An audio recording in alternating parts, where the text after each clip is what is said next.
कहा गया है कि अनैच्छिक क्रियाओं को रोकना नहीं चाहिए। अपनी छींक रोकने की कोशिश में एक व्यक्ति के गले के अंदरूनी जख्म बन गए, जिसके बाद डॉक्टरों ने छींक रोकने को लेकर चेतावनी दी है। हम सब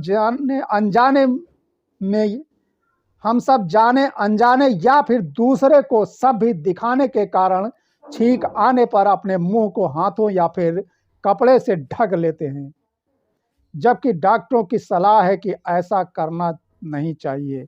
इससे बड़ा नुकसान हो सकता है।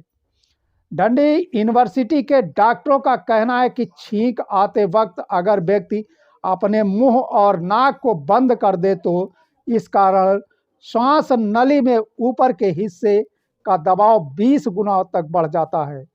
इस कारण व्यक्ति के कान के पर्दे फट सकते हैं, खून की नली में अप्रत्याशित तरीके से उभार आ सकता है, जिसे एनीयूरिज्म कहते हैं। सीने की हड्डी टूट सकती है या कोई और गंभीर चोट आ सकती है। इसलिए अनैच्छिक क्रियाओं को नहीं रोकना चाहिए।